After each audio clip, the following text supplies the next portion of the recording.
The following program is a PodcastOne.com production. From Hollywood, California, by way of the Broken Skull Ranch, this is the Steve Austin Show. Give me a hell yeah. Hell yeah. Now, here's Steve Austin. Dude, where exactly did you grow up? Because right here, you went to the University of Delaware. I never knew. Did you get a degree? Yeah. I got a criminal justice degree, and then I took a semester off of college to go into the Marine Corps. And then I went back to college, and instead of being an officer, because I didn't want to, because then I'd have to do active duty, which I didn't want to do. I just wanted to go to boot camp and see how tough I was. So after boot camp, I went to infantry school, and then I went back to college in the fall, and then I just had to do 6 years of reserve duty, basically. Dude, what were you going to do with a criminal justice major? I was going to be in the FBI, the DEA, the CIA, I don't know. But somewhere along the way, you got sidetracked in the wonderful world of professional wrestling. When did you first start watching the business? Because, I mean, you and me used to travel together back in our WCW days, and we called ourselves the Comedy Trio because it was yourself, me, and the one and only Flying Brian Pillman. Plagued by bad service wherever we went, to all the restaurants we went to, renting those Chevy Lumina vans, and we had the times of our life. But going back to your early days, I started watching in Texas at 7, 8 years of age, and I bought in. It was real to me. Tell me how you were introduced into the business, and what to you said, because you're one of the smartest guys that was in the business that I consider, up there with Cactus Jack. I always enjoyed Mick Foley's opinions on stuff. But when did you first start watching the business, and when did you fall in love with it? As long as I can remember. I mean, when I grew up in Philadelphia until I was about 9.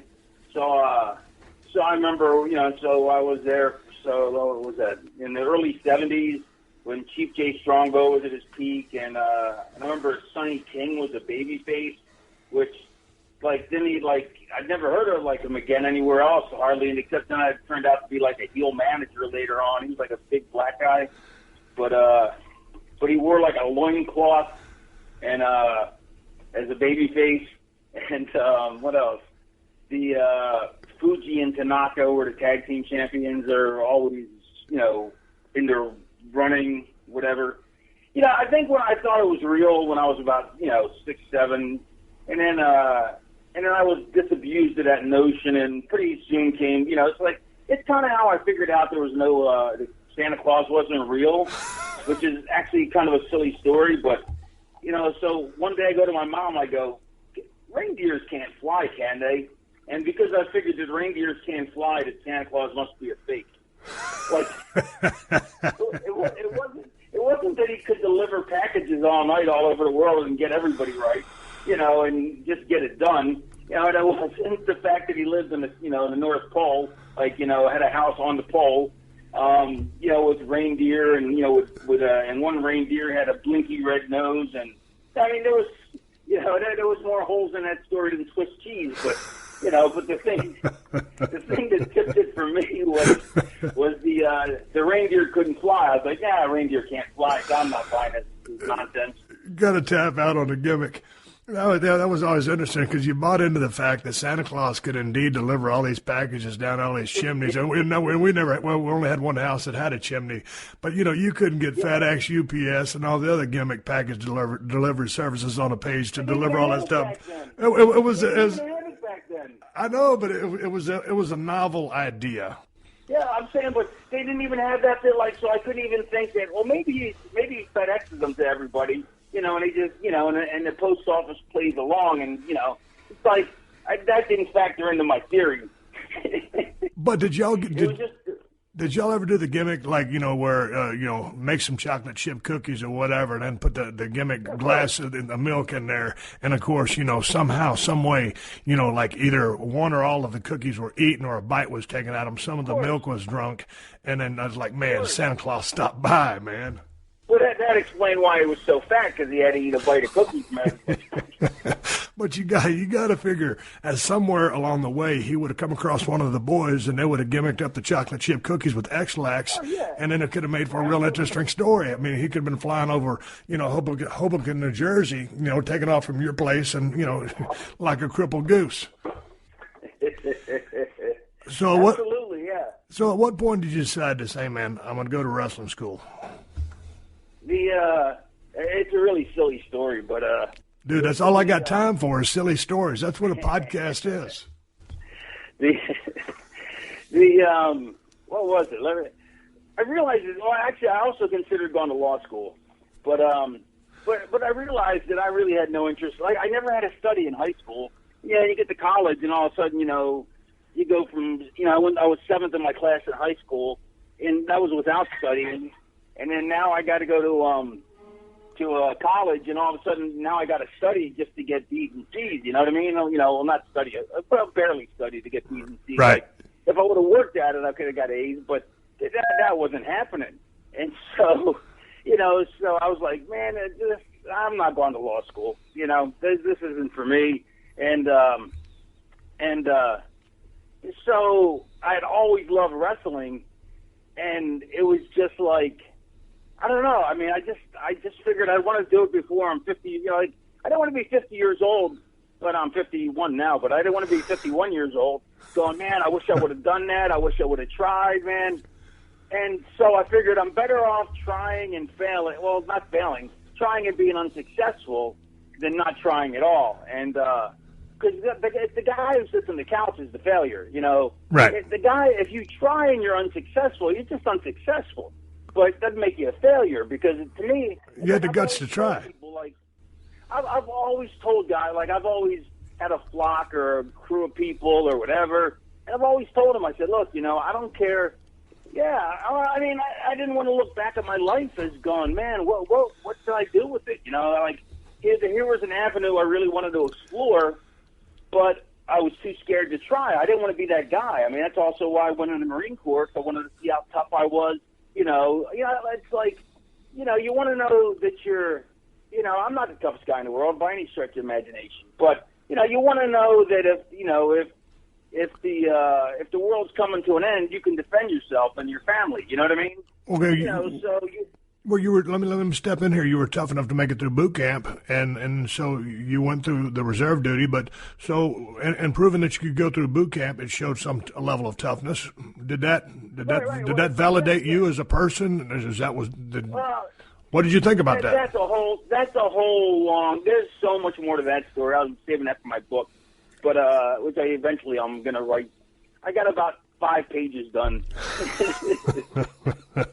I've been working on it for 17 years. No.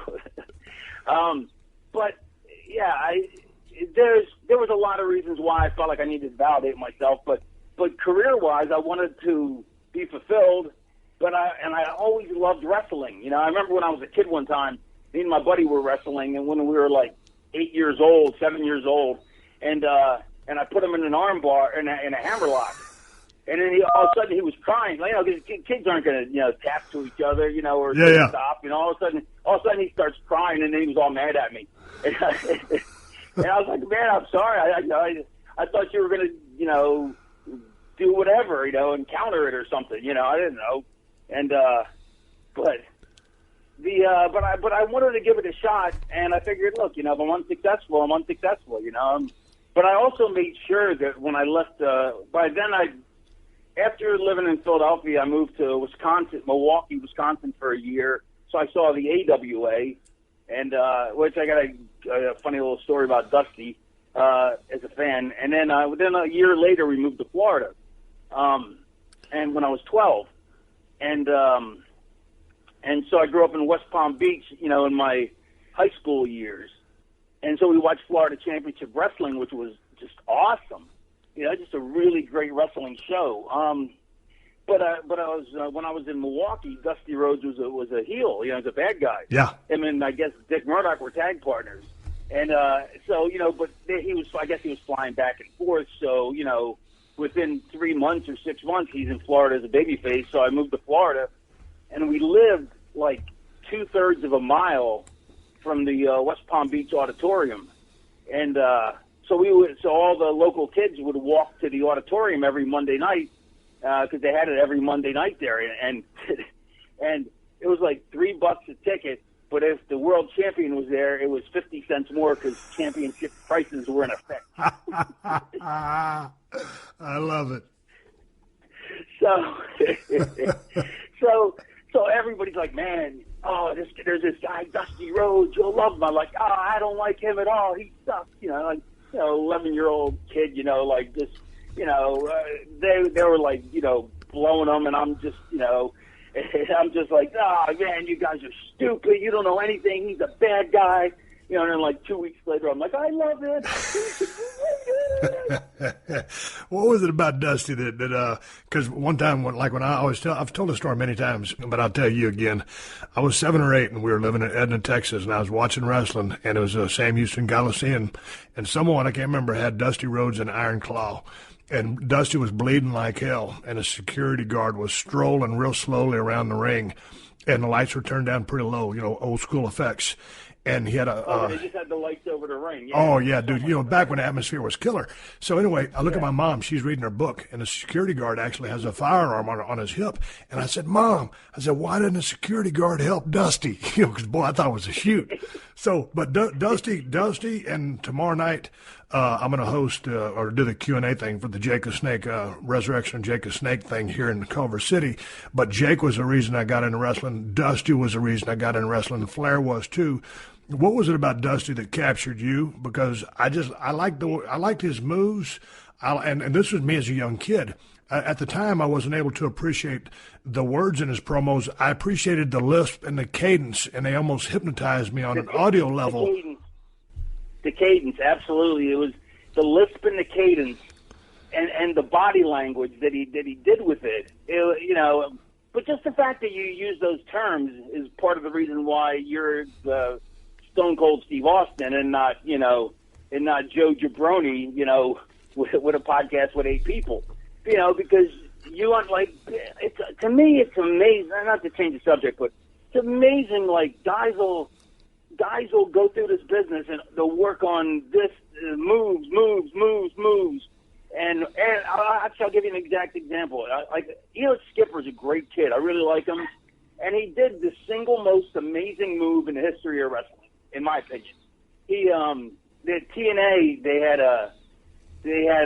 actually had like a 10 or 12 foot cage or 15 foot cage. They had like a really super high cage, and Daniels and somebody else were sitting on the top of it fighting, and he actually walked the top, like the Undertaker walks, the top rope. You know what I mean? Yeah. He walked the top of the cage, but there's nobody holding his hand. Walked the top of the cage, and then Frankensteinered Daniels or somebody off the top of the cage. But nobody heard about it. Nobody cares about it. It's not a thing anybody talks about. Greatest move, and I've never seen. I don't think it's possible to beat that without seriously taking a chance of screwing yourself over. You know what I mean? Right. But have you ever seen that move? No. Who was doing this? You have to. Elix Skipper did it. No. The cage had to be like the cage legitimately had to be. What are these short ones? 8 foot, 10 foot. So it had to be 15 foot. And he's standing on top, so his head, where his eyes are, is like 20 foot up.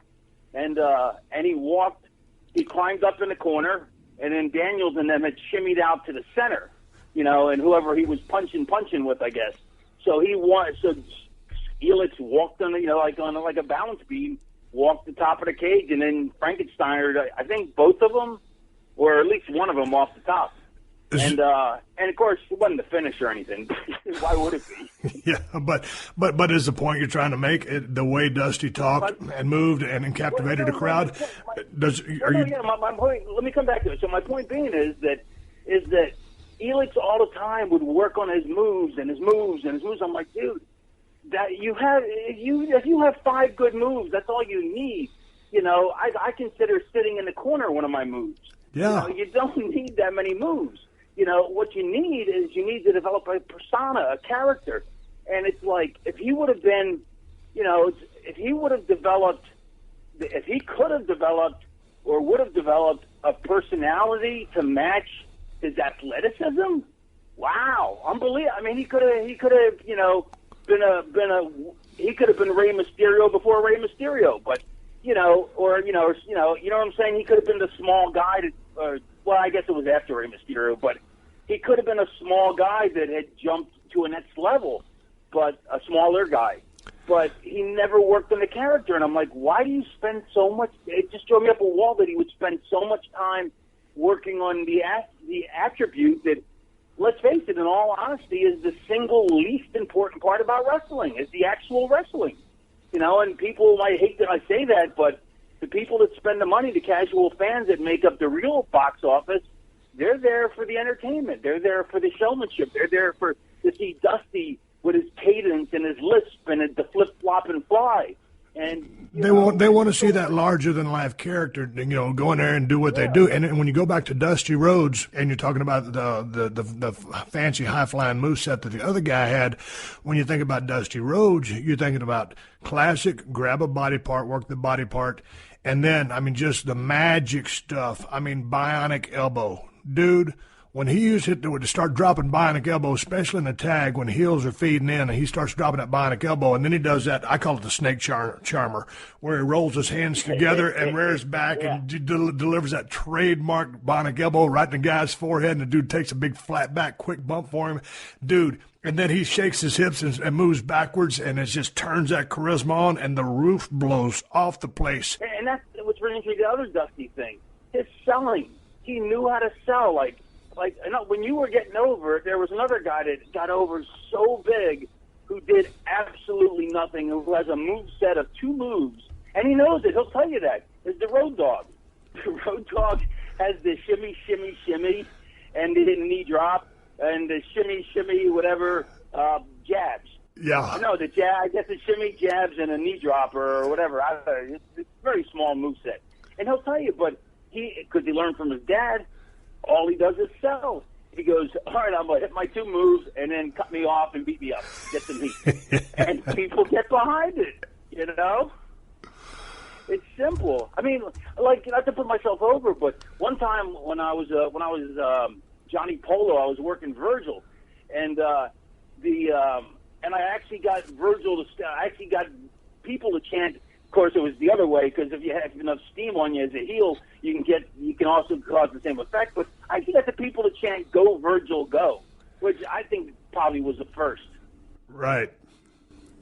You know, nothing. I thought that might get a bigger pop, but it didn't. But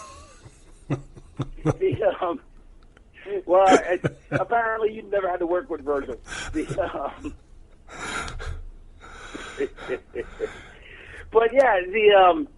But yeah, so there's it's the selling. There's so many categories. You know, you have to be a director, an actor, a producer, a writer. Well, you don't have to be a writer anymore because now they force you to read their scripts. A stuntman. There's so many hats you have to wear, but the least important hat is the wrestling hat. You know, and so, but people don't get that, and they just want to, you know, and not only that, but man, when I got into business, it was a mark of honor if you were considered light. You know, that was a mark of honor, you know. Right. Like, now guys are like, I want to work strong style. I'm like, why? I want to be tough. Well, if you want to be tough, then go into UFC. But this is supposed to, you know, after 10, 15 years, they're like, man, I wish I wouldn't have worked strong style. It's not about this. This business has nothing to do with toughness. I mean, you have to be tough to be in it because, you know, just the beatings you take. But you don't have to add any extra beyond and above and beyond, you know, infliction of stiffness, you know, other than TV where, you know, you need to lay it in. You know what I mean? But or you need to at least be snug, you know. But it just, to me, I find it, you know, that people just don't get it, the business. I mean, and you can put it in and you can tell them, but it's that stupid saying, you can lead a horse to water, but you can't make him, you know, sell, or you can't make him, you know, work on his character. You know, and the thing about it is, and I think you could attest to this, I mean, the business, to your point, is physical in and of itself. You can't defy the laws of gravity and physics. So you're going to get picked up, you're going to fall down, you're going to get knocked down, you're going to take bumps. All that stuff's going to add up like interest over time, and it collects, and you have a volume of it by the time, you know, your career's done, and then you fade off in the sunset, and 5, 10, 15 years go by, you turn into an old dude, and you start feeling all that stuff. But I always like, and I worked snug or semi-stiff. No. Yeah, I kind of laid my stuff in, but I wouldn't looking to strong-arm anybody or try to shoot on anybody because I didn't know how. But my point is, like when I go back and watch two of my favorite guys of all time, Flair's my favorite pro wrestler, and we'll get to yours, but I mean, when you look at Ricky Morton, you look at Bobby Eaton, everything they did looked great from a presentation standpoint. And when you locked up with them, it was a firm lockup. And all of a sudden they got a headlock on you, and it's like light as a feather, but it looks great on television. It looks great from the first row all the way up to row 100. And so that's why I always, and Ricky Morton, while I'm on talking about him, for being such a small guy, he didn't fly around. And, he didn't work like a cruiserweight. He worked a normal pro wrestling style. He worked main event style. And he sold his ass off. Ricky was one of the best sellers in the history of the business. And he also had great fire, and he would sell for anybody. But he was always going to get his stuff in. And a lot of people don't appreciate the magic of what superstar Bill Dundee did down there in the USWA. Bill was another guy who... Ricky Morton. Let me tell you a Ricky Morton thing real quick. Oh, go ahead. I love Ricky Morton. You probably heard this then. He was working Ole Anderson, and he hit Ole Anderson, boom, boom, boom, boom, boom, boom. Hit him with like 8, 9 punches, and Ole just kept shrugging him off. So then Ricky took a bump on his own, and for no reason, so they get to the back, and Ole's like, "Why would you bump after hitting me 9 times?" He goes, "Somebody had to." I've heard Ricky tell me that story, but and he made his point. Speaking of Ole and Arn, when you looked at Ole and Arn versus Arn and Tully, which combination was your favorite? Here's the thing: is Ole and Arn is so far back for me that I don't remember it well enough. You know what I mean? So I can't really say. But do you remember the Arn Tully stuff? Yeah, absolutely, yeah. But it's weird. It's like my tastes have changed a lot too. Like, when as you get older, until you really learn main event style, you don't really get the business. Okay, describe main event style. All right. Main event style is first of all, you have to have a character. I mean, how do you want me to, how much in depth do you want me to describe? No, just you're talking main event style. Just briefly for I know what main event style is, in my opinion. I know. I'm saying, but do you want me to go into in depth about? You got to have a character, you got to have the interviews, or just want me to explain it as basically the you have to be able to make the people believe in you. And then you have to be able to get a strong set of heat so that the people have sympathy. Because if there's no sympathy, it doesn't matter. I mean, the whole match is worthless. It's like if guys are told when they get to the gorilla position that they got cut 3 minutes, they start cutting and pasting high spots. And I'm like, just cut out the shine. Shine is so unimportant because it's not necessary. But the heat's entirely necessary. So you have to get a strong set of heat. But then when it's time to bump and fly, when it's time for the comeback, you have to bump and fly. But but you can't. To me, you can't describe main event style without going into the interviews and the characters and there's so much more to explain to it. But also, I mean, to me, I think a main event style it can, from a moveset or a work standpoint, can involve many things, but I think cruiserweight in Japan is more readily accepted as a main event style. But I think main event style in the United States is more straight up wrestling or brawling, as Lawler did so successfully down in in USWA. And I know you're a huge Jerry Lawler fan, just like I am. I consider him to be one of the greatest of all times. Yeah, but to me that goes without saying. To me, but that was main event style, telling the story. I've railed against high spot geteers for years because if the match, if they're just going bing, bing, bing like pinballs and nobody's selling, then all it does, it doesn't leave any sympathy, so you don't build any drama. Without any drama, you don't have any emotional attachment. Without an emotional attachment, you're not going to spend your change. You're not going to spend the money out of your wallet because it's hard earned. Now, you might want to see it as dressed in a card, but you're not going to spend the money like you would from Mike Tyson or like for Dusty Rhodes. And so if you're not going to, it's the match. The main event, obviously, is the match that makes you want to pull the money out of your pocket. But you have to be emotionally attached. Like, I always try to use the analogy of Happy Days. Like, to me, Richie Cunningham was actually the main event on it. You know, everybody thought it was Fonzie because he was all cool and stuff, you know, or kind of like Kramer was on Seinfeld. Right. But once Richie left the show tanked. The show, basically, once Richie left the show tanked in a couple years. You know, but the ratings dropped precipitously, like right off the bat. Yeah, because he was the white meat baby face. The emotional glue. Yeah, he was the emotional glue that held the show together. Even though Fonzie was the glitz and the glamour, he was, and that's what made Dusty so good. Was Dusty was the glitz and the glamour, but because he sold, he gave you the emotional drama that made you cry. You know what I mean? It made you want to believe. It made you want to see him make that comeback. Same thing with Ricky Morton. You know, the stories of him making girls cry aren't stories. I mean, they're not made up. They're not fiction. They're true. You know, I mean, and until you've actually felt that, you know, it's like until you've. I can give you that on a really, really minor scale. It's pretty funny. So I only like my first year in the business. Not that I was working main event style. I was working jabroni style. But I was working with Don Bass in Memphis. And, you know how they have those, instead of a guardrail, they have stanchions and, like, the rope, but it's really more like a string. Oh, yeah, I remember. Around the stanchions. Yeah.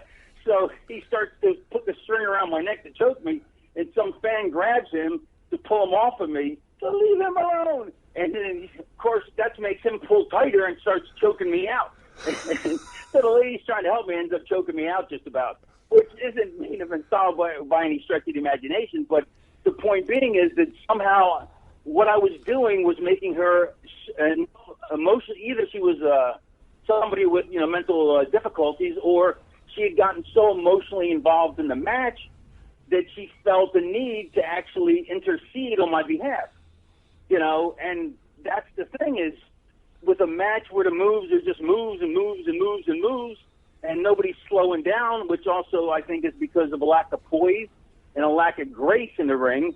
You know, like, you ever see when a guy will go to put his hands up in the air, like, yay, like, say, babyface or heel. Babyface hits a big move and puts his arms up in the air, like, yay, for the big pop. Right. But as he's doing it, he starts walking around. Not like how you walk around when you're hitting your thing, because you're doing that because you're what's the word I'm looking for?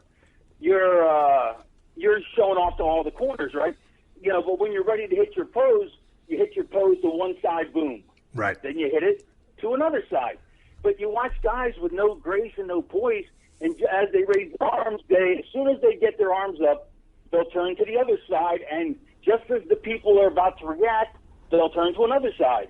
And then just as they're about to react, because they don't know if the people are going to react properly, they don't know if the people are going to react good, bad, or worse with no reaction.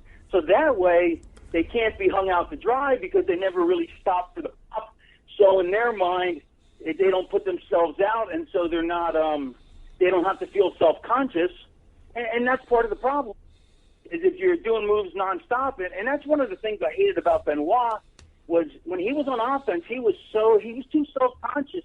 I know I'm going to get a lot of crap for this, but I was part of I worked a lot with Benoit.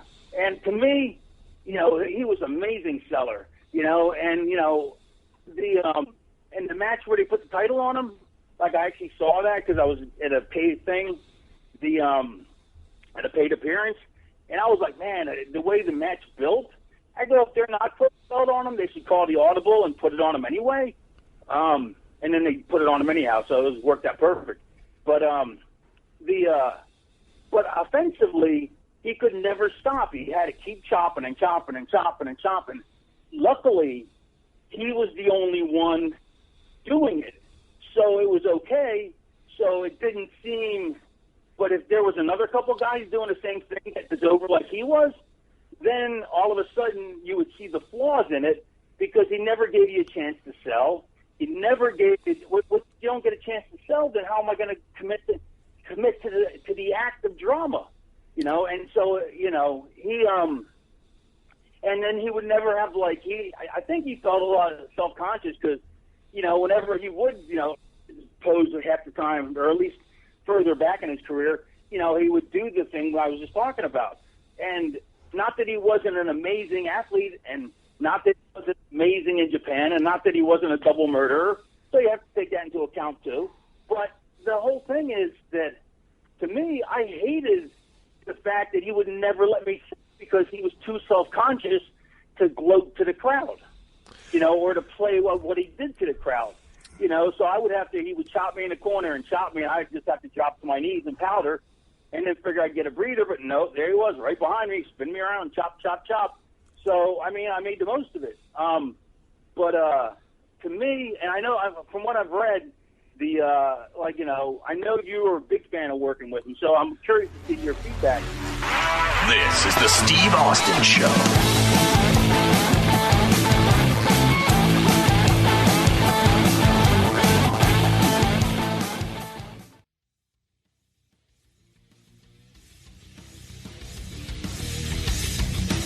First of all, I loved working with Chris Benoit, and I was a huge fan. Especially, I thought his work really translated probably better in Japan than in the States. Mm-hmm. I thought he kind of outworked himself, and he worked too fast. And working too fast normally is a sign of someone that is really green in the business. But Chris was a hell of a hand that could work anywhere in the world. He just liked to work fast, but when you do something to try to elicit a response, when you get that response, you respond accordingly. So if you knock somebody down, let that register that you've knocked somebody down because they've gone down for you.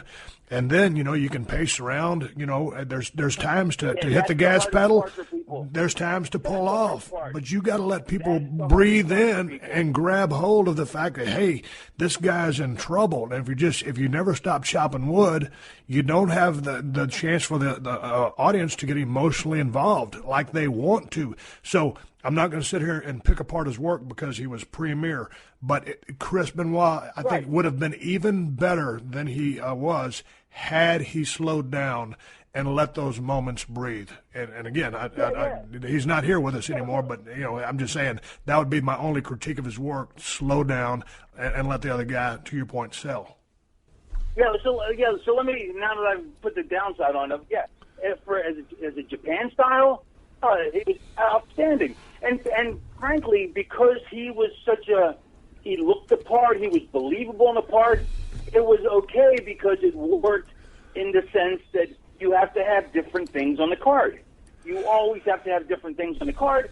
So, that's why I said because there was only him, and I tried to tell guys that would work like him afterwards, I'd say, don't be like him. They go, but I want to be like Benoit. I'm like, only Benoit is going to be Benoit because he was missing a tooth. He had the look. He had the build. He was like a machine, and you believed in him. Oh yeah, he was a machine. He was a Wolverine. But the thing about it is, I was over in Japan for 3 weeks. And it was me, Arn Anderson, Ron Simmons, Dean Malenko, Eddie Guerrero, Chris Benoit, a couple of other guys, and me and Arn were about to go crazy because we were stateside guys, so we were drinking tons of beer. And all of a sudden, you go out there and you watch Chris work with either Jushin Thunder Liger or Malenko or Eddie. And they would just rip the place apart for like 20 solid minutes of badass wrestling and action and high spots. And you're sitting there thinking, dude, this is only my second tour of Japan. How do you follow that? And you know how you follow it? Right. You just go out there and you do your own thing because that's what they do, and you can't beat them at it. So you don't try to up your game to match them because you can't.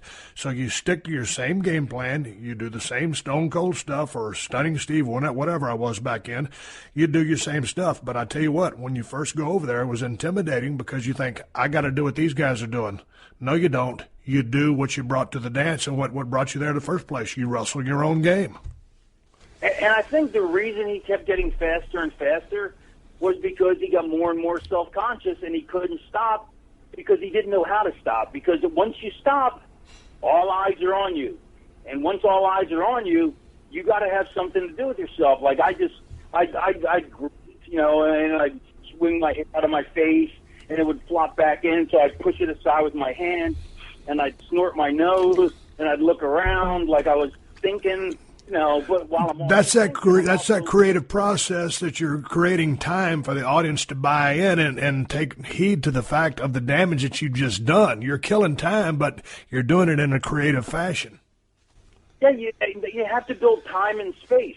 It's like trying to teach guys, like, okay, when I bump you on the comeback, you need to bump and roll away from me and feed back in, so when you're coming in, there's distance between us, so something more could potentially happen.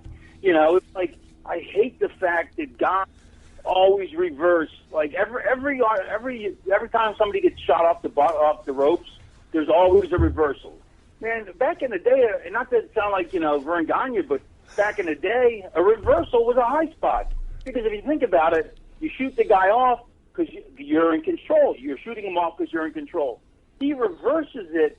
You hit the ropes. All of a sudden, usually 9 times out of 10, the guy in the middle does the offensive maneuver. So all of a sudden, he's gotten a hook spot out of it. And so, but what happened is guys just reverse to make it more convoluted and make it more what they think is quotation marks interesting. Right. But it's not.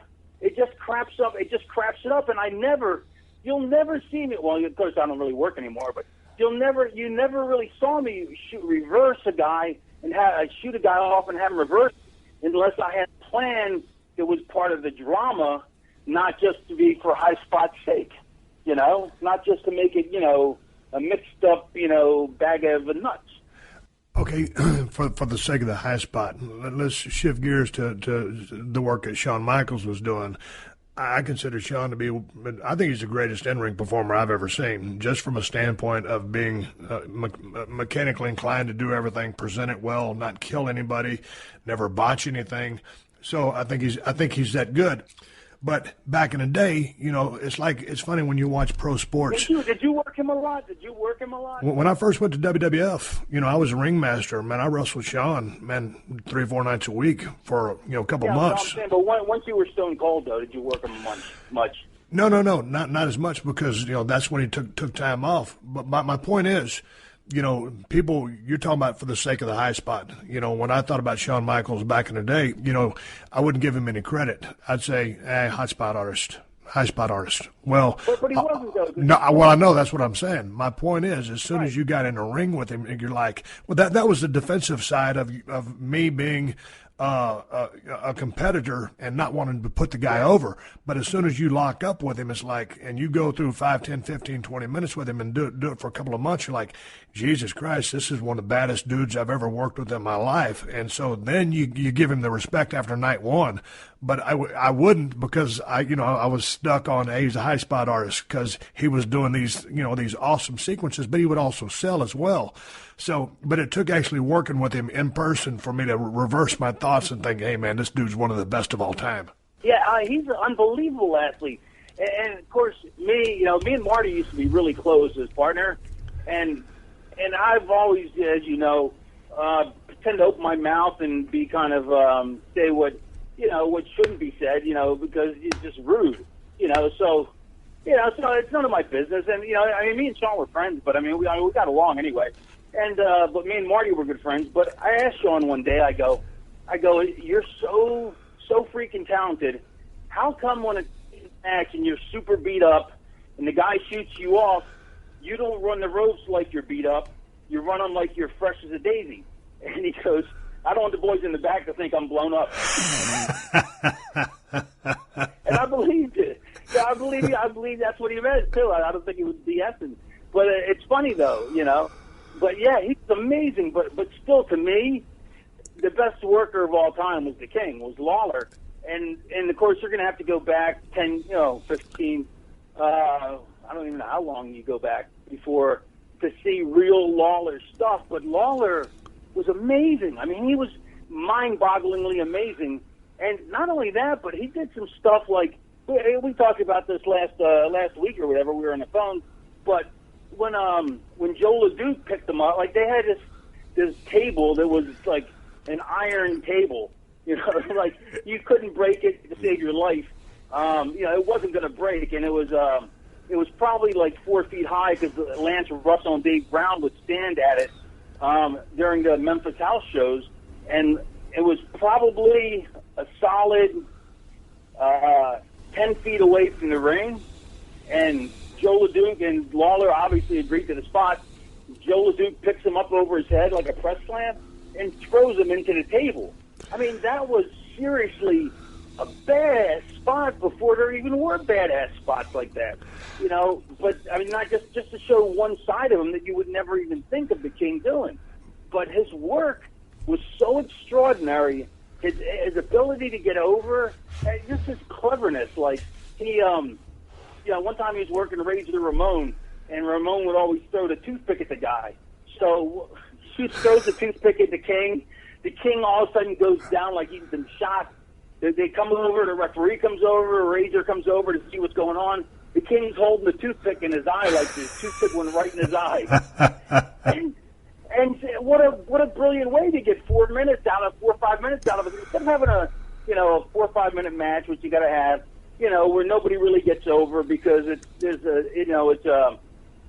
probably going to be a finish where nobody it's a disputed finish, or 50-50 booking. So what a way to get yourself over, to get the match over. It's why Jake Roberts was one of the only guys I could watch do squash matches once I got older, because his squash matches were interesting. I mean, he actually would take a jobber and go 5, 6, 7 minutes, and it'd be actually interesting to watch, and which is ridiculous because 2 points about that. One is I used to hate that guys that should have no business going more than 2 minutes, they would put them out there 10 minutes, just random, willy-nilly, it didn't matter. And then guys that could really go and have an interesting match with a jobber, they would have to go 2 minutes. I mean, there wasn't any rhyme or reason to who got picked, as opposed to looking at it and going, this guy can have a match with him, this guy can't, so this is the one that will go longer, this one won't. And finally, we were at, Jake's like I'm a big fan of Jake. He's a big hero of mine. And his movie's fantastic. Anybody that's listening should see it. It really is fantastic. But a couple years ago, I was on an indie show in Florida, me and Steve Carino, and Carino's a hell of a worker, too. Really no build whatsoever, but a hell of a worker. And so he, Jake has a match with some local job guy, because just they wanted to have Jake on the show and DDT somebody. But, more than just having them walk into the show and just DDT the guy, Jake decided he put on a wrestling clinic. Must have went 10, 15 minutes with this guy. Literally gave him one punch was the guy's comeback.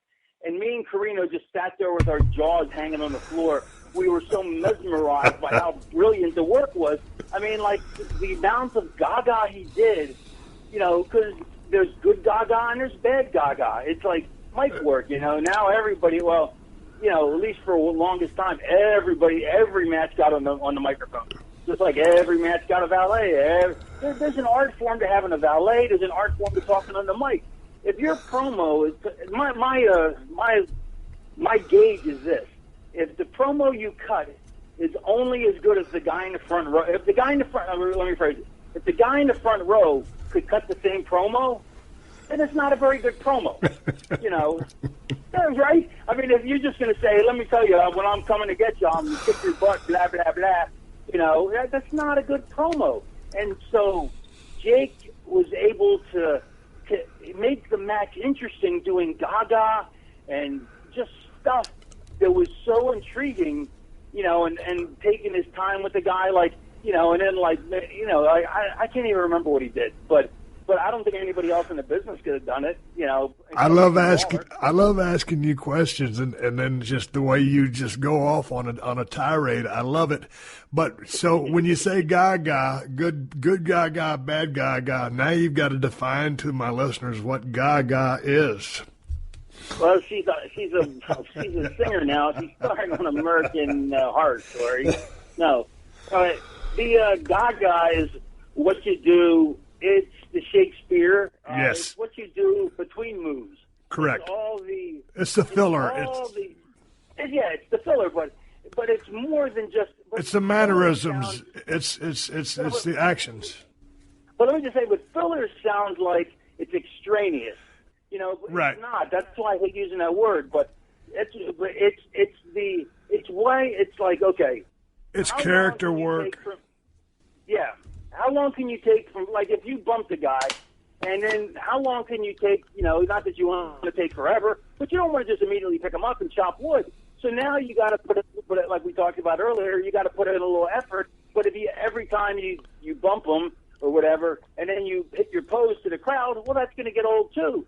So you have to think of other things besides hitting your pose, besides, standing around with your thumb up your butt, arguing with the ref, which one of my other pet peeves is when people touch the ref. I think if you have to touch the ref in any way, it's just, just a complete, because if the ref has no control, I mean, if you get, like, guys in indie shows will just walk up, grab the ref, hey, look over there in a tag match, and then, so they can do, double team them behind the ref's back. Well, that's Bush League stuff. Stick to the Gaga, because Gaga's a two-way street, and with respect to buying time. So you and me are working. I give you the big bump. We never work. I know, and it's ridiculous. But so, okay, we're working now. I give you the big bump. Okay, I want to buy a little time creatively.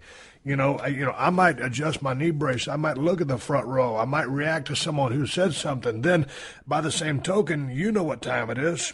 You're going to buy time as well. I mean, you might have the big arch. You might have the big arch in your back. You might roll over for me. I might go to pick you up, and if you move away from me, I mean, you're doing your thing, but we're both creating space and time before the next thing that we're going to do. Yeah, I mean, you may walk over. I used to do this a lot. I'd walk over to the guy and I'd grab him by the hair, and then I'd pause some more and milk it. Because now it's like, whoa, wait a minute. Like, this is subconscious going on, but the people are like, oh, he's that close. If only the guy could hit him, and now, and the guy's on two knees. Now maybe the guy comes to one knee. And I'm still standing there because I'm still just kind of surveying the situation, and all of a sudden it builds up drama, and it's so, and then the other thing is, like, if, another thing I hate, another pet peeve is when guys will, like, let's say I slam you. Well, yeah, I'm never slamming anybody. I don't think I've slammed anybody in 25 years. No, you just slammed me. Yeah. So I slam you, and then, and the next spot is me shooting you off the ropes. Well, most guys, 90% of the business, are going to lay there in the center and wait for me to pick them up and back them into the ropes. You're going to, because you know how to work, you're going to start making your way to the ropes like you're trying to get away from me and clear the cobwebs. Right. And then as you're climbing the ropes, as you finally get to your feet, it's too late. I'm there and I shoot you off. That way I never have to throw a punch that's just going to be shook off anyway, or because you're expecting me to shoot you off. So if I throw a punch, you're like, oh, crap, I was expecting to be shot off. I'll just shake it off and I'm ready to go. Or in guys, I hate when guys start throwing 5 punches while the guy's at the ropes. Because people sitting on the edge of their seats it's because it's real. When people are excited, they sit on the edge of their seat, and when they're not excited, they slunch back into their seat. And so if you're on the edge of your seat watching, you're like, oh yes, he's going to shoot them off. Something big is going to happen, or at least something potentially big is going to happen. And that's what so much of this is potential. And so it's like quantum physics. It's all about potential. And so you're sitting there, and then all of a sudden the guy punches him once, punches him twice, punches him 3 times. Now the fan slid back into his seat, and now he's leaning back against his chair, as opposed to sitting on the edge of his seat like he just was. The Steve Austin Show. The Steve Austin Show.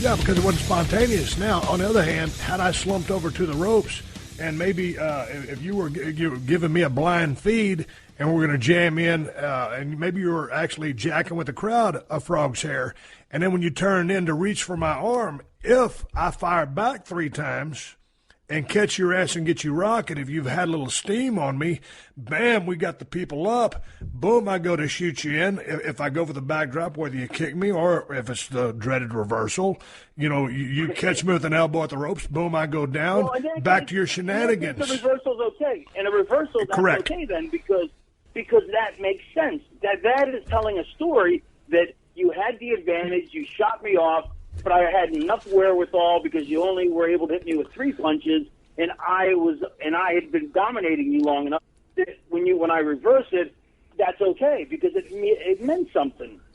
It meant something and it made sense. Yeah. Let's talk. Well, what did you like so much about Lawler's work? Because I'm a huge Lawler fan, and I don't feel enough people give him credit for his work because you and I are 50 and 51 years old, so a lot of people didn't see Lawler work in his prime. They saw Lawler when he got to WWE, and he can still work his ass off to this day, but they know him more for his commentary work and how quick-witted he is on a stick. Lawler cut some of the best promos in the history of the business. And again, to your point, he was one of the greatest workers. But when you watch Lawler's work, everything made sense, no wasted motion, very economic, sold his ass off, tons of fire when it came time for fire. And when you look at his style, I mean, he wrestled a little bit, but he really was more of a stand-up brawler in a 6'1", 6'2", 215-pound body, and he drew money. Yeah. Absolutely. He drew tons of money. I mean, tons of money. Nothing but money. Nothing but dollars. Greenbacks. Dead presidents. But, dude, you can bring that style back, and that style can still make money because it makes sense. And he was serious. And one thing that I really loved was, and this is why I hate the fact that on indie shows everybody gets to talk on a mic, because guys don't know when enough's enough.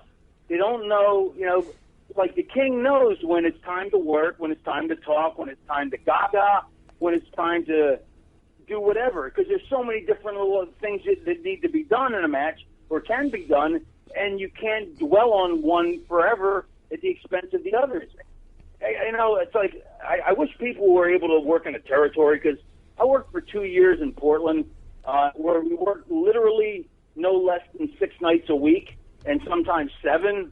And we worked maybe 3 or 4 or 5 nights a week, the 2 years I was there. But they were made up by more than enough 7 nights a week.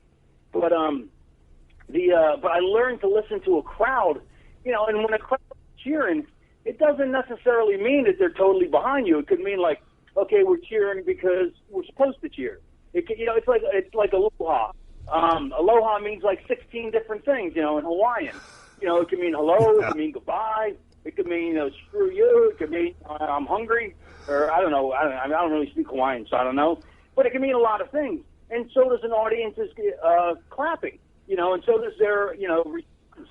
So guys will always think, well, as long as they're responding, that means I can keep going. Well, it doesn't, because sometimes they're just doing it to be nice, and you have to be able to hear that. And you think to yourself, how the hell can you possibly hear that?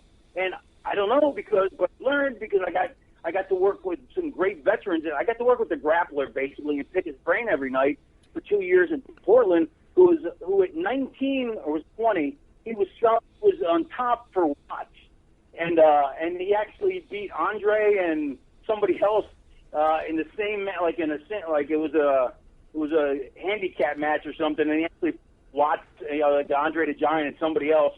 And for Watts to put that kind of heat on a guy who was only 5'10", 240, that's saying something. You know what I mean? And when you're talking about the grappler, you're talking about the man named Len Denton. And so this guy was one of the veterinaires that you got a chance to pick. Me, on the other hand, I didn't get a guy who had the reputation that Len Denton had. But, one of the guys that I gravitated towards was Gorgeous Gary Young, who was an outstanding mechanic and a hell of a damn worker. He just never got a big break. But, man, that dude was smart, and I'd go down the road and pick his brain. But I'm going back to you here. Gary, and along with Chris Adams, and Danny Davis down there in Tennessee and USWA, and started helping me learn to listen to the crowd. And then once I got a taste of listening to that crowd, then I was like, okay, now I get it, because, you know, I'm trying to control these people. And if you're going to be successful, you must. So how long did it take for you to listen to the people and then be able to read them and make heads or tails of the psychology of the business and go from 101 to the multifaceted level, which is money? Well, I learned how to listen to the people in Portland. I think by the time I got to ECW, I knew how to draw money.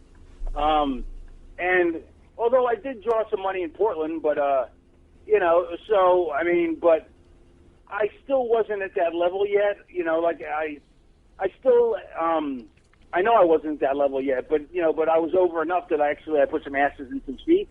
You know, they weren't actually at the arena. They were at the local, but no, so, yeah, but I think I finally put most of it together by the time I got to ECW. I was going to say something else. Listening to that crowd, it's like, you know, if I tried to explain, I don't think I could explain how you can hear so many different things in a crowd noise, even though to anybody else it's going to sound just like noise. You know what I mean? You know what I'm talking about. Well, yeah, the interesting thing to me is getting the feedback, processing it, and then making a decision to go elsewhere. And then on the fly say, oh, no, man, here's a good spot for the heat. Or, you know, man, piss on the heat. Let's fire this thing up for a little bit of a comeback. And, you know, just reading the crowd, listening to the crowd. And to me, that was like, man, that was the part of the match that really got me high, was, you know, being able to have that relationship with the crowd, respond accordingly, and nail it. And sometimes, you know, even as a veteran, you can jack it up and lose it. And sometimes I'll never forget working at the Sky Dome in Toronto. It was a real big building. And, man, when the bottom fell out of that place, you really felt bad because you just couldn't get them back again. And it's a horrible feeling when you lose a crowd. But, you know, most of the time, when you're on top, you're batting 900. You know, you got to be able to do it almost every single time you went out. Yeah. You said ECW. Now, this is coming on the heels of your WWF and your WCW run, right? Because when I was in WWF, I was Johnny Polo, and I worked in the office. You know, I had an office across from Pat and Bruce, you know, in the Titan Tower on the 4th floor. And then I went to WCW, and that's when we all rode together. Then I went back to Memphis. Like the Hotel California, you could check out, but you can't ever leave. And then I went to New York, and then I went to ECW. But by then, I kind of put the pieces all together. You know, I hadn't completely put the pieces together, and maybe you never put the pieces completely together. Right. You know, interesting. Because because your opinion's going to change. Like I remember, like at first, the Piper Greg Valentine dog collar match. I think the first time I saw it, I was like, I'm not so impressed, because there weren't a lot of high spots and stuff, and that's what I liked when I was younger, you know. And then I got impressed with it, and then I got to the point in my career where I was like, everything had to be like, you know, I wanted to be smooth, Brad Armstrong smooth, right. You know what I mean? And so then I didn't like it again. But by the time I got to ECW, I was like, man, this is what a match, you know right. what I mean? And that's what I've maintained to this day. But I think, you know, you're always going to have little fluctuations, but the basic jibe of the story is never going to change again. You know, once you reach a certain point, you know, you're going to have, unless you have like, let me think, let's take an example. Unless they knock the soul out of you, like, you know, when you go to New York and they don't use you the way you feel like you should be used, and they literally take the heart out of you, and then you start to question everything you do. And, you know, then you hear people saying, well, you know, if you know, Lonzo, one of the agents, you know, he'll write good reports if you act like, you know, you need his help. So then you find yourself asking him questions that you knew 5-10 years ago the answer to, just to try and stay relevant. And then you're more depressed because now you feel ashamed that you even did such a, you know, a tawdry act of such a shameless asking, you know, to try and get on his good side, you know, and he didn't even like me anyway. So it was just like, so but I think I think at that point, it doesn't really matter what you know because you're not going to get a chance to use it.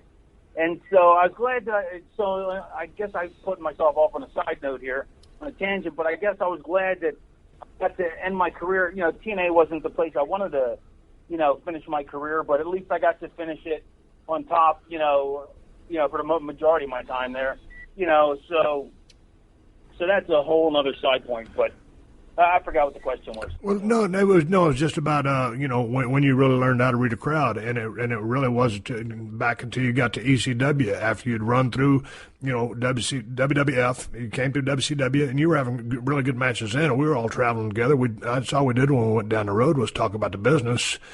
And you know, I think I got to tell you something. I never told you this. I got to tell you this. Well, when we used to ride together, you know, me and Pillman knew we were too small for ECW. So, you know, we figured if we could be a tag team, then we could, you know, we'd have a good career longevity, you know, and you obviously wanted to stay a single, you know, and so that's what we were talking about. And then they end up making you and Pillman a tag team, and then I got, you know, let go like a couple months later. And, but I remember that, what was it? I think, maybe it wasn't this early, but it was like, me and Pillman had some really, really, like, it was either a pay-per-view or something where we had, like, this stellar match, and everybody put it over, man. We were like, wow, it was a great match. And then the next day it was like a TV taping, and you and Pillman had, like, a better match by far, by, like, light years ahead. And I was like, man, that's just depressing. Yeah, that was the thing about it back then. You know, riding around, I wanted to be a singles wrestler my entire career because, you know, as a tag, you got to depend on another guy. And if he goes down with an injury or whatever, then you're screwed because you figure in as a tag team. You know, classic cases. What's that? Share the glory. Yeah. Share the glory. Yeah, and almost split the paycheck sometimes. But anyway, so they end up putting me and Brian together, and then all of a sudden it was like, wow, because I love tag team wrestling. But I wanted to be a singles wrestler. But all of a sudden you start wrestling. When you got four guys out there and six mans, you know, they get a little convoluted. There can be good six-man matches, but a pure four-man tag with a great referee, all the pieces out there that you can mess with and, you know, pull that referee, you know, with good heels and manipulate things. You know, blind tags, just all the different things you can do. That's when I really fell in love with tag team wrestling was after, you know, teaming up with Brian. And of course, he came up with the idea of the gold chains, all the BS. But my point is, that's when I fell in love with tag team wrestling. And as a spectator today, you know, it's just hard to find, you know, great tag team wrestling like there was so many years ago when there was territories and established teams who made their whole careers out of being a team. So it would only stand to reason. I'm not knocking today's current tag teams. I'm just saying there's no way you can compare them to guys that spent their whole career in a tag team. I think there's two reasons for that. Well, I think it's actually all based off of one reason is that, you know, WWE's always seen a tag match as fourth or fifth in the top. You know, so they were never going to push them as main eventers. So the best talent was never going to go into a tag situation. Whereas in the South, tag match. I'm doing cardio now, so I may be out of breath. If I am, I'll have to stop doing cardio. But in the South, you know, tag teams were revered. You know, and they were used as main eventers. You know, like some of the biggest drawing houses ever, like in the Carolinas, were tag team matches. So it's just a different atmosphere. But I concur with you. I think there's I'd much rather be a single. But there's on a regular basis, like, you know, to me, in a perfect world, I'd be a single on TV and I'd work tags on the road. And because tags, there's such a higher level of creativity in some ways because there's more people. But also, you know, I'm lazy. So that kind of suits me personally, you know. So. What are you doing for cardio? I'm running a 4-minute mile. Dude, it's almost 9 p.m. there. You're just now doing cardio? Yeah. What are you doing with your workouts these days? Well, wait, I'm sweating balls because I don't want to turn the fan on because then you won't be able to hear me.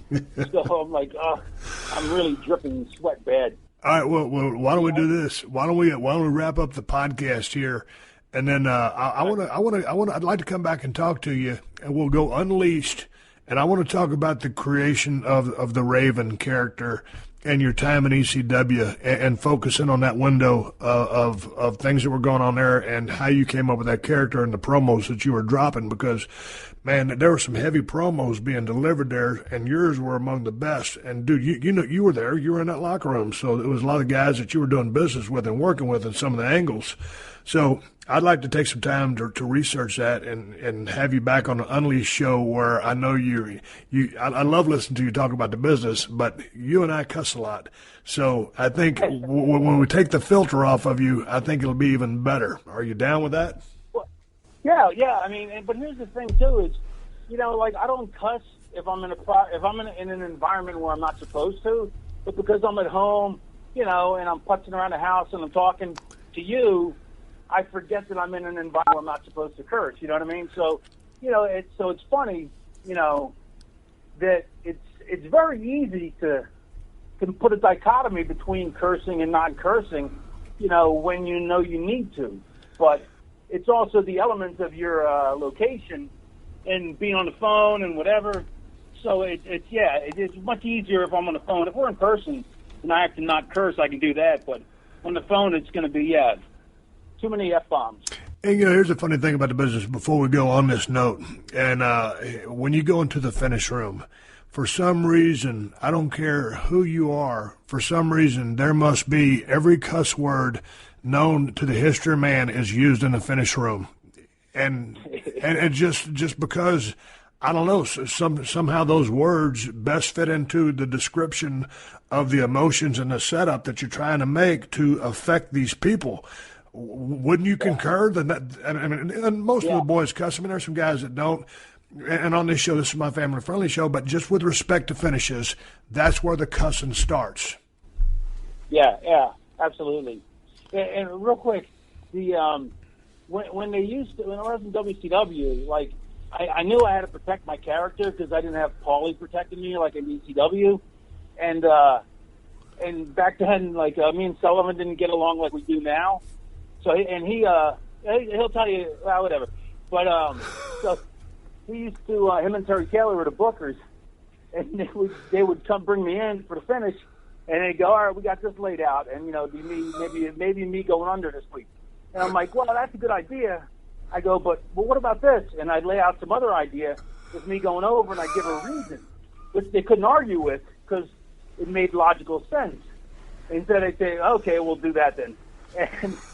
And I told Canyon, like, Canyon's like, how do you do that? I go, the thing is, you can't leave once you've left the room, you can't go back in and ask for it to change. Right. You have to, on the fly, come up with something better that makes sense, because otherwise they'll say, oh, no, we already sent it to the truck.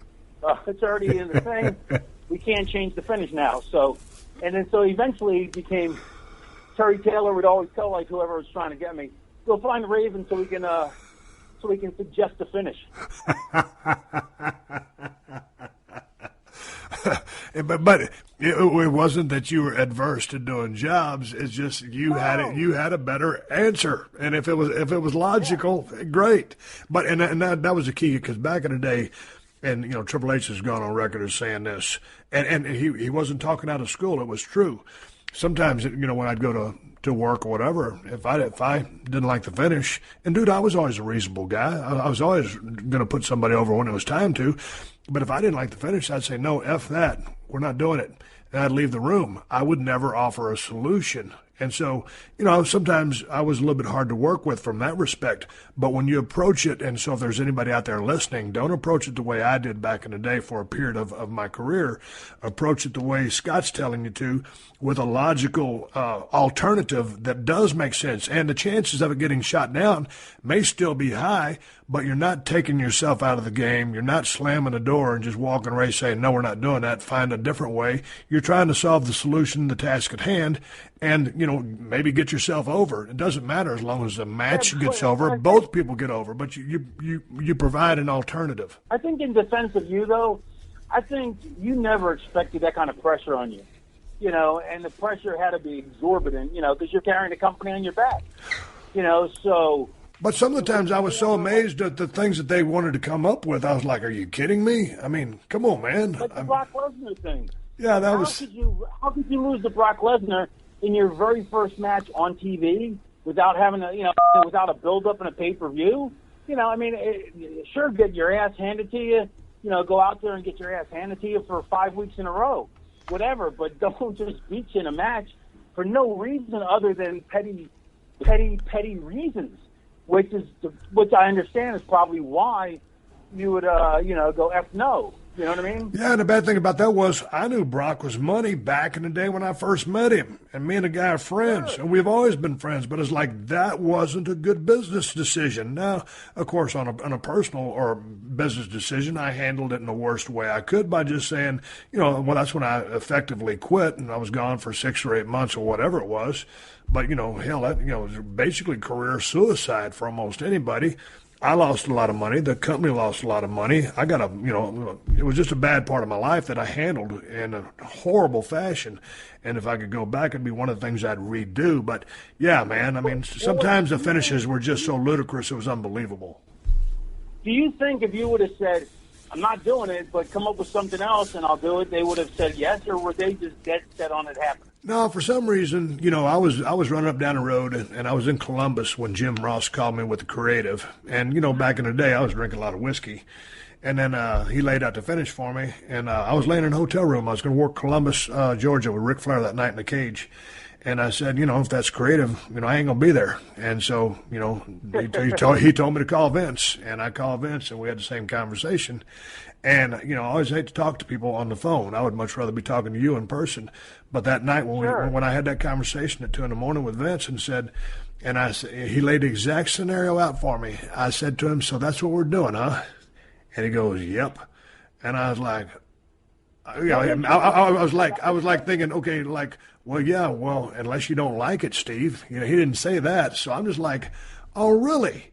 Okay. Well, then F you. And that's when I, you know, took my ball and went home, and the big smear campaign, you know, started. But because I couldn't see that guy, I couldn't see his eyes, and because I was, you know, quick to make a decision back then, and a bad one.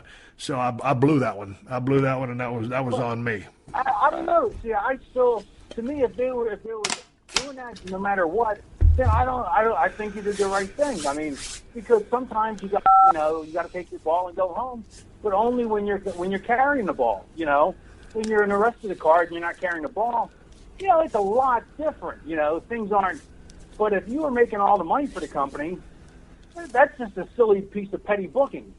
So, you know, I don't think you made the wrong decision. Well, but here's the thing. Here's the thing. I could have handled it better rather than just not showing up at the building. You know, I got on an airplane and went home. It was the fact that I could dispute the finish was, you know, a valid point. But I didn't dispute it. I just said, hey, F you. You know, well, I didn't even say that. Yeah. I kayfabed them. I said, I'm going home. I did a walkout. It was a horrible strategic business move on my end.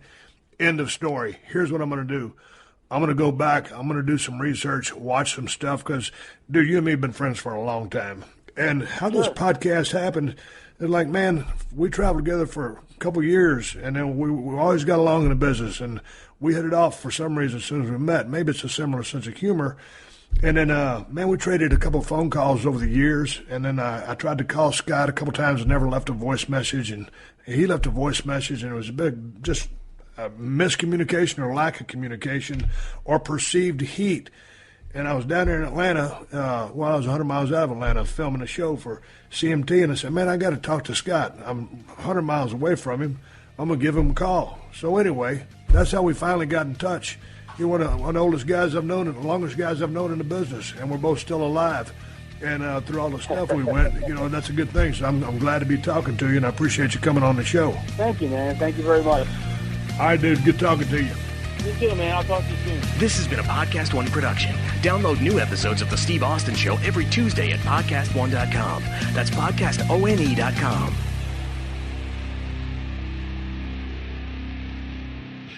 Pluto TV is TV the way it should be, free. With over 300 channels, thousands of movies and TV shows costing zeros of dollars. So if you want to watch shows like Ghost, The Walking Dead, CSI, Star Trek, or The Price is Right, well, The Price is Right. It's free. Hit movies like Braveheart, Sonic the Hedgehog, Anchorman, The Legend of Ron Burgundy, or Mean Girls won't cost you a thing, because everything is free. All you have to do is download the app, which, by the way, is also free. Pluto TV. Stream now, pay never. Sometime in the early 80s, REO Speedwagon's airplane made an unannounced, middle-of-the-night landing. This is my friend Kyle MacLachlan, the star of Twin Peaks. And he's telling me about how he discovered a real-life Twin Peaks in rural North Carolina, not far from where he filmed Blue Velvet. What was on the plane was copious amounts of drugs coming in from South America. Supposedly, Pablo Escobar went looking for other spots, quiet, out-of-the-way places to bring in his cocaine. My name is Joshua Davis, and I'm an investigative reporter. Kyle and I talk all the time about the strange things we come across, but nothing was quite as strange as what we found in Varnamtown, North Carolina. There's crooked cops, brother against brother. Everyone's got a story to tell, but does the truth even exist? Welcome to Varnamtown. Varnamtown is available wherever you listen to podcasts.